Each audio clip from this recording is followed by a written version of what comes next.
Namun Yesus telah rela menanggung murka Allah itu agar kita yang selalu marah-marah karena keinginan yang sia-sia tidak terpenuhi, tidak dibinasakan. Dan sekarang maukah kamu, saya, kita semua melepaskan keinginan, bahkan keinginan terbesar di dalam diri kita, dan menggantikannya pada apa? Kehendak Tuhan. Marah. Kemarahan bisa terjadi karena apa? Ada keinginan Anda yang tidak tercapai. Pernah lihat anak kecil marah? Mengapa biasanya anak kecil marah? Misalnya, anak itu mau ikut papanya pergi, namun tidak diperbolehkan. Akhirnya apa? Anak itu nangis, bahkan bukan hanya nangis, dia bisa melempar barang, melempar mainannya, dan mengacaukan semua yang ada di sekitarnya. Seorang anak yang keinginannya tidak terpenuhi, anak ini bahkan bisa apa? Menyakiti dirinya, bahkan menyakiti orang sekitarnya. Misalnya, dia mukul mamahnya, ya, mukul adiknya. Karena apa? Karena ada keinginannya yang tidak terpenuhi. Di dalam Yakobus 4 ayat 1-2 mengatakan, dari manakah datangnya sengketa dan pertengkaran di antara kamu? Bukankah datangnya dari hawa nafsumu yang saling berjuang di dalam tubuhmu? Kamu mengingini sesuatu, tetapi kamu tidak memperolehnya, lalu kamu membunuh, kamu iri hati, tetapi kamu tidak mencapai tujuanmu, lalu kamu bertengkar, dan kamu berkelahi, kamu tidak memperoleh apa-apa karena kamu tidak berdoa. Nah, kemarahan itu timbul karena apa? Keinginan yang tidak terpenuhi yang bisa membawa Anda pada apa? Keegoisan. Anda menjadi tidak peduli akan apa? Akan nasihat, tidak peduli akan orang lain yang ada di sekitar Anda.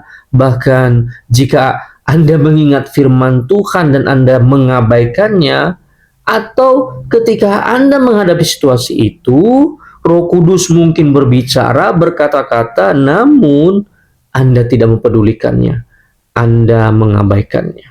Padahal Roh Kudus itu selalu ada untuk apa? Menuntun dan membawa kita kepada kebenaran. Seseorang yang marah biasanya bukan hanya saja karena apa? Karena tidak mendapatkan sesuatu barang atau sesuatu yang berwujud yang dia inginkan. Namun orang bisa marah karena apa? Karena ia mengharapkan, misalnya mengharapkan keberhargaan, tetapi dia merasa tidak dihargai. Ya, tentu ada banyak contoh yang membuat orang marah ya. Tapi salah satunya orang marah karena apa? Dirinya merasa tidak dihargai.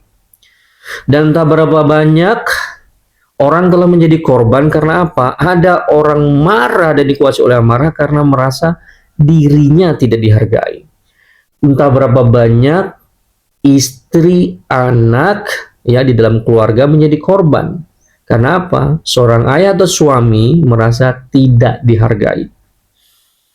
Dan entah berapa kali dalam kehidupan, ya, kita ada hubungan persaudaraan, pertemanan, ya, kita ada di komunitas, ada persahabatan, semua itu putus karena apa? Dan tidak lagi ada saling tegur sapa di situ, ya. Putus hubungan persaudaraan, putus hubungan pertemanan, ya. Di dalam komunitas bubar karena apa? Ada orang yang marah, dikuasai oleh marah karena apa? Dirinya merasa tidak dihargai. Seorang Timothy Keller berkata, kemarahan adalah tanda bahwa sesuatu yang kita anggap sangat penting sedang terancam dan diambil dari kita. Dalam arti lain atau kata lain, sesuatu yang Anda inginkan, Anda harapkan, Anda perjuangkan, tidak Anda dapatkan, dan Anda menjadi marah. Sebagai seorang manusia normal sebenarnya adalah hal yang wajar jika Anda menjadi sedih, Anda menjadi kecewa. Karena apa? Mungkin Anda mengalami kegagalan, harapan Anda tidak tercapai, atau sesuatu yang Anda perjuangkan tidak Anda dapatkan. Namun, masalahnya adalah ketika apa? Ketika hal-hal itu menjadi alasan Anda menjadi marah, Anda menjadi dikuasai oleh amarah sampai bereaksi berlebihan. Seperti yang dikatakan oleh Yakobus tadi, kamu mengingini sesuatu tapi kamu tidak memperolehnya, lalu kamu membunuh, kamu iri hati, tetapi kamu tidak mencapai tujuanmu, lalu kamu bertengkar dan kamu berkelahi. Lalu solusinya apa dong? Nah, biasanya kalau ada orang bijak dan taat beragama, mereka mengajarkan apa? Mengajarkan untuk apa? Berhenti sejenak. Jika kamu rasa-rasanya mau marah, berhenti, berdiam diri dulu. Jangan ambil keputusan ya di saat kamu sedang marah, katanya begitu kan? Namun sebenarnya itu hanyalah meredakan ya, tidak menyelesaikan. Ya, itu bukanlah solusi yang menyelesaikan karena situasi yang sama berikutnya bisa saja terjadi. Terjadi lagi, dan lagi. Akhirnya apa? Akhirnya amarahnya bagaikan bom waktu yang suatu saat bisa saja pecah dan menghancurkan segala sesuatu yang ada di sekitarnya. Lalu bagaimana dong? Akarnya harus dibereskan. Jadi apa sebenarnya yang membuat kamu marah? Apakah seperti tadi misalnya karena kamu merasa tidak dihargai?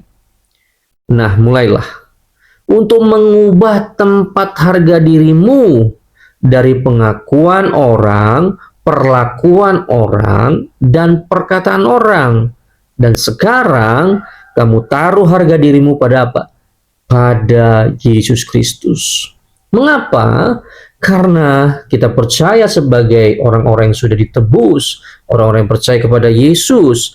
Yesus telah menebus hidupmu, hidupku, hidup kita semua yang tidak ada harganya karena dosa dijadikan berharga. Amin. Yesus telah rela dihina agar yang hina ini, kita ini, ya, yang berdosa ini, menjadi berharga di hadapan Tuhan. Yesus telah rela dicemooh. Yesus telah rela direndahkan dan rela untuk tidak diakui. Agar apa? Agar kita diterima di hadapan Bapa. Dan tahu nggak? Harusnya Tuhan itu murka loh karena dosa dan pelanggaran kita.